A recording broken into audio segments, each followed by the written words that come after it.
सेवाओं की दिशा में जागरूकता प्रदान करने के बारे में है।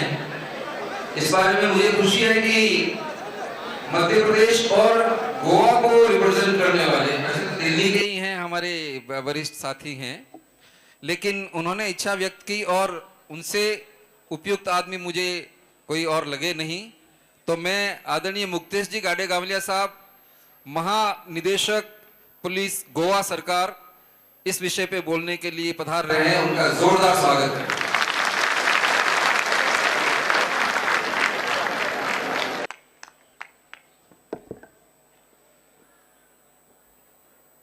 रायगढ़ महासभा के राष्ट्रीय अध्यक्ष मिस्टर BL खटनावलिया जी, हमारे समाज के कर्मठ राजनीतिक कार्यकर्ता योगेंद्र चांदोलिया जी, मेरे बैचमेट और मित्र IAS में नरेंद्र मोहलपरिया, मंच पर विराजमान अन्य गणमान्य अतिथि और सभागृह में उपस्थित बुजुर्गों, माताओं, बहनों, 1988 में एक ऐतिहासिक घटना रायगढ़ समाज में हुई थी कि 4 समाज के व्यक्ति एक साथ प्रशासनिक सेवाओं में आए थे, जिसमें 3 IAS में थे और मैं IPS में था।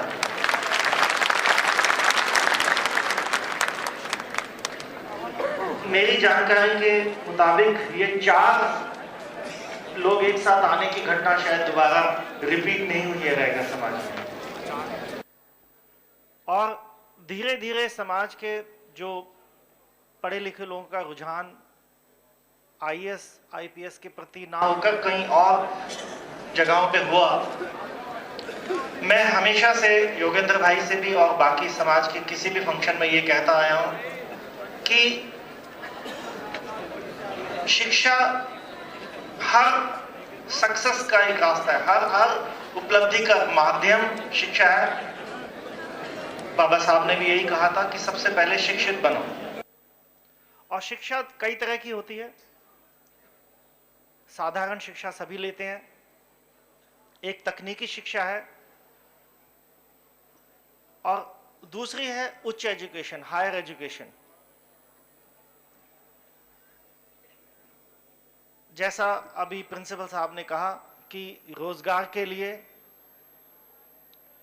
आर्थिक उपलब्धि के लिए शिक्षा की बहुत जरूरत है। इसके साथ साथ शिक्षा की जरूरत है सम्मान के लिए। आप अपने अधिकारों को जानें, उनके लिए लड़ें, और समाज में या पूरे भारतवर्ष में जब आपका नाम कोई पुकारे तो इज्जत के साथ पुकारे। शिक्षा इज्जत के लिए भी जरूरी है। मैं इसमें ये बात जोड़ना चाहता हूं। मैंने जब IPS की परीक्षा पास की थी तो मैंने इंजीनियरिंग की डिग्री थी मेरे पास, और सभी जानते हैं कि प्रशासनिक सेवाओं में एक बार आप आते हैं तो दोबारा किसी डिग्री की जरूरत नहीं पड़ती है। आप अपने काम से, आप अपने सीनियरिटी से, आप अपने प्रमोशन से प्रमोशन लेते जाते हैं। लेकिन मैंने ये सोचा था कि नहीं, जब IPS में भी कोई मेरा नाम लेगा तो मुझे इज्जत से नाम लेगा। इसीलिए मैंने डॉक्टरेट की, IIT दिल्ली से PhD की, और मुझे बहुत सम्मान के साथ ये महसूस होता है कि जब कोई प्रशासनिक अधिकारी कभी किसी फंक्शन में मेरा नाम डॉक्टर मुक्तेश चंद्र के तौर पे लेता है। और मैं ये चाहता हूं कि प्रशासनिक सेवाओं में, बैंकों में, किसी भी जगह पे हैं, अगर आप नौकरी कर रहे हैं लेकिन फिर भी आपके पास साधन है तो आप और हायर एजुकेशन लीजिए। इसलिए नहीं कि उससे आपको कोई नौकरी में फायदा होगा या नहीं होगा, इसलिए कि उससे आपका ज्ञान बढ़ेगा, और दूसरा आदमी जब आपका नाम लेगा तो इज्जत से आपका नाम लेगा। दूसरी बात जो प्रशासनिक सेवाओं के लिए कोचिंग की बात आती है, मैं आपको एक छोटा सा एग्जांपल देना चाहता हूं। बिहार में एक ग्रुप है जिसका नाम है सुपर 30। अगर आप लोगों ने सुना भी हो, वो सिर्फ 30 बच्चों को चुनते हैं। सबसे गरीब लेकिन प्रतिभाशाली लोग, बच्चे, उन 30 बच्चों को फ्री कोचिंग दी जाती है और 30 के 30 IIT में दाखिल होते हैं वो बच्चे। इसी तरह से मैंने योगेंद्र भाई को भी ये सुझाव दिया था, आज इस मंच के माध्यम से हमारे राष्ट्रीय अध्यक्ष को भी मैं सुझाव देना चाहता हूं कि इसी की तर्ज पे सुपर 30 में कोई चुनाव किया जाए प्रतिभा के तौर पे और उनको प्रशासनिक सेवाओं के लिए तैयार किया जाए। अगर 1 साल की कोचिंग देंगे तो मैं समझता हूं कि उस 30 में से 20 बच्चे जरूर IAS, IPS या अन्य जो प्रशासनिक सेवाएं हैं उसमें निकल पाएंगे। इसके लिए सबसे ज्यादा जरूरी है कोचिंग और हॉस्टल्स। आपने देखा होगा जो यहाँ है रैगर, ये अपने राजेंद्र नगर और इसके आसपास का पूरा इलाका IAS की कोचिंग का गढ़ बनता जा रहा है। सारी भारतवर्ष से लोग आते हैं और यहाँ रहते हैं, साल भर तैयारी करते हैं। हमारे इसी राजेंद्र नगर के आसपास रैगरपुरा, बिडनपुरा, बाबानगर, इस इलाके में बहुत सारे ऐसी जगहें हैं जिनका इस्तेमाल इस कोचिंग के लिए या इस तरह के हॉस्टल के लिए किया जा सकता है। और जितने भी हमारे प्रतिष्ठान हैं, मंदिर हैं या कोई और एजुकेशनल इंस्टीट्यूट्स हैं, उनको भी मल्टीपर्पज इस्तेमाल किया जाए। पूजा हो, अर्चना हो, लेकिन वहां पर एजुकेशनल, सरस्वती की भी पूजा होनी चाहिए। हम बहुत देवी देवताओं की पूजा करते हैं, लेकिन हमें उन मंदिरों में सरस्वती की भी पूजा करनी चाहिए। और वो खाली मूर्ति पूजा नहीं, वो उस प्रांगण का इस्तेमाल एजुकेशन के लिए कीजिए। वहां लेक्चर्स करिए, वहां हॉस्टल्स बनाइए, वहां कोचिंग सेंटर्स बनाइए, ताकि हमारे एक नौकरी मिलती है जिसमें तनख्वाह ज्यादा है। मैं जब इंजीनियरिंग की नौकरी छोड़ी थी मेरी तनख्वाह ज्यादा थी, लेकिन जब मैं IPS में आया तो मेरी सैलरी उससे कम थी। मैं 4 साल ऑलरेडी इंजीनियरिंग की जॉब कर चुका था। सैलरी से ज्यादा इज्जत इंपॉर्टेंट है। और वो अधिकार जिससे आप अपने रैगर भाइयों का भला कर सकते हैं, वो अधिकार आपको मल्टीनेशनल कंपनी की, नेस्ले की, लाला की, इधर उधर की नौकरी करने से नहीं मिलेगा। वो प्रशासनिक सेवाओं में अच्छी नौकरियों को पकड़ने से होगा, जहां आप अपने लिए भी, अपने समाज के लिए भी और अपने जो और भाई बहन हैं जिनके साथ अभी भी अन्याय हो रहा है, उनके साथ न्याय किया जा सकता है। और मैं पुलिस की नौकरी में मैं देखता हूं कि सबसे पहला न्याय पुलिस ही करती है, बाकी सब अदालतें तो बाद में आती हैं। जब कभी कोई किसी के साथ घटना हो तो अगर हमारे पुलिस अधिकारी या जो व्यक्ति उन अच्छी पोस्टों पे मौजूद है, वो उसका फैसला तुरंत कर सकते हैं और न्याय कर सकते हैं। तो मेरा समाज के सभी, इस सभा के माध्यम से सभी से ये अनुरोध है कि प्रशासनिक सेवाओं में ज्यादा से ज्यादा बच्चों को प्रेरित करें, प्रोत्साहित करें और उनको कोचिंग करें और अपनी इज्जत के लिए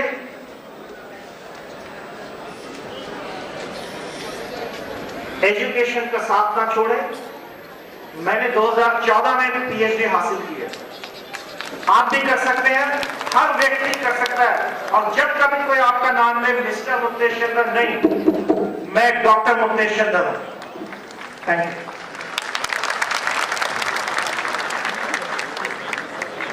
बहुत बहुत धन्यवाद डॉक्टर साहब। आपने अपने जीवन के जो लक्ष्य निर्धारित किए, जिस तरह से आगे बढ़े, ये हमारे सभी के लिए, पूरे समाज के लिए प्रेरणा है। और मैं समझता हूँ हमारे युवा साथी यहाँ बैठे हैं, बालक बालिकाएं बैठी है, बुजुर्ग बैठे हैं, वो इस चीज को नोट करेंगे और इसी तरह आगे बढ़ने का भरपूर प्रयास करेंगे। धन्यवाद आपका। अगला बिंदु है, सार्वजनिक स्थानों व समारोह में शराब का उपयोग पूर्णतः प्रतिबंधित होना चाहिए। इसके लिए मैं श्री रामावतार जी कुलदीप, जो राजस्थान से हैं और महासभा के उपाध्यक्ष हैं, वो अपने विचार व्यक्त करेंगे।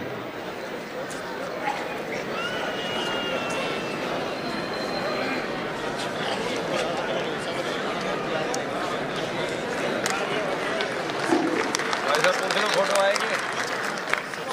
भारत माता की, भारत माता की। मैं अपना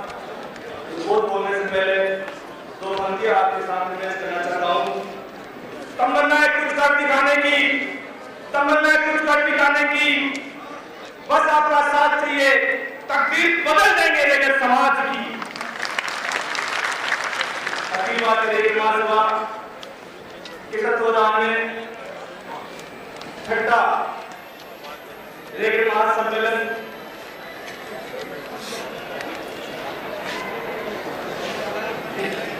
जो हमारे राष्ट्रीय अध्यक्ष सम्मानीय वीर धवल साहब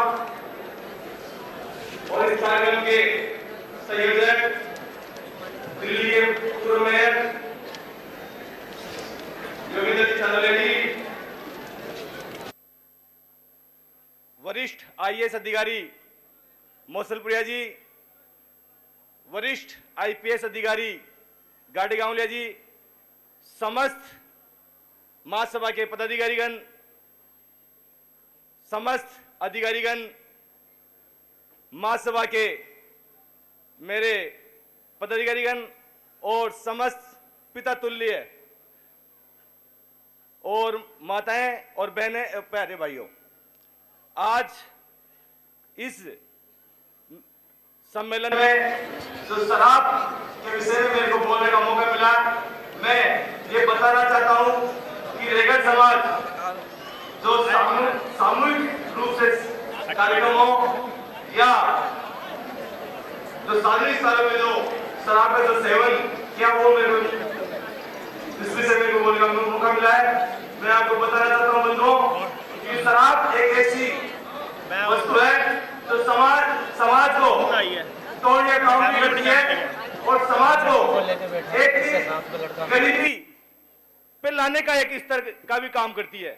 बंधुओं, मैं आपको बताना चाहता हूं कि आप जो शादी ब्याह होती है, पैरावनी होती है और कई कार्यक्रम होते हैं, उसी पर अपन समाज के लोग चाचन में बिठाकर एक शराब का सेवन करवाते हैं, वो बहुत गलत है। क्योंकि समाज से हमारा समाज एक विकलांगता आ रही है और समाज का उत्थान नहीं हो रहा है। मैं आपसे इस सम्मेलन के माध्यम से आज संकल्प लेके जाना है कि अपन सार्वजनिक स्थान पर या जो समारोह होते हैं उसमें शराब का सेवन नहीं करेंगे। बंधुओं, मैं आपको यह भी बताना चाहता हूं कि जो समाज इस शराब से दूर रहता है वो समाज हमेशा अग्रसर की ओर बढ़ता है। बंधुओं, मैं आपको यह भी बताना चाहता हूं, जो हमारे डॉक्टर भीमराव अंबेडकर जी हैं उनको भी नमन करना चाहता हूं। मैं जो हमारे स्वामी ज्ञान स्वरूप जी महाराज, उनको भी नमन करना चाहता हूं। उन्होंने कहा था, स्वामी ज्ञान स्वरूप ने कहा था कि मैं रेगड़ समाज के उत्थान के लिए, रेगड़ समाज के विकास के लिए, रेगड़ समाज को जाजम बिठाने के लिए मेरा करके खून का कतरा भी दिया जाए तो मैं पीछे नहीं हटूंगा।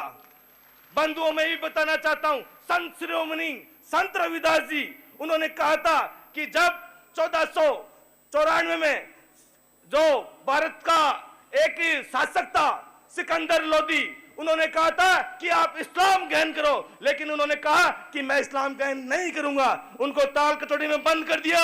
लेकिन जब उनके ज्ञान और एक बुद्धि और एक धार्मिक प्रवृत्ति की ओर से उनको प्रेरणा मिली, उन्होंने कहा, जो सिकंदर लोदी ने कहा, मैं आपका शिष्य बनना चाहता हूं कि मेरे से गलती हो गई, मुझे क्षमा करें, और उनको सच सम्मान उनको घर पे छोड़ गए। ऐसे में संतों को नमन करना चाहता हूं। मैं बंधुओं, आपको यह भी बताना चाहता हूं, जो हमारे समाज में कई कुरीतियां, उनको बंद करने के लिए हम बैठ के, और यही जाजम, अपन सारे लोग जाजम में बैठे हैं, पूरे हिंदुस्तान के लोग जाजम में बैठे हैं। मैं आप यही कहकर जय हिंद जय भारत।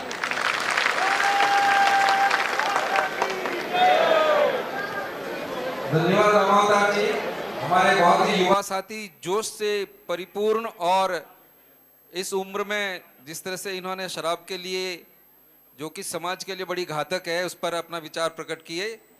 इसमें कोई दो राय नहीं हो सकती थी कि शराब किसी भी सूरत के अंदर, किसी भी परिवार के लिए, स्वास्थ्य के लिए, समाज के लिए, देश के लिए ठीक नहीं है। आपके विचारों के लिए धन्यवाद। अगला जो विषय है वो है मृत्यु उपरांत किसी भी रस्म पर मीठे का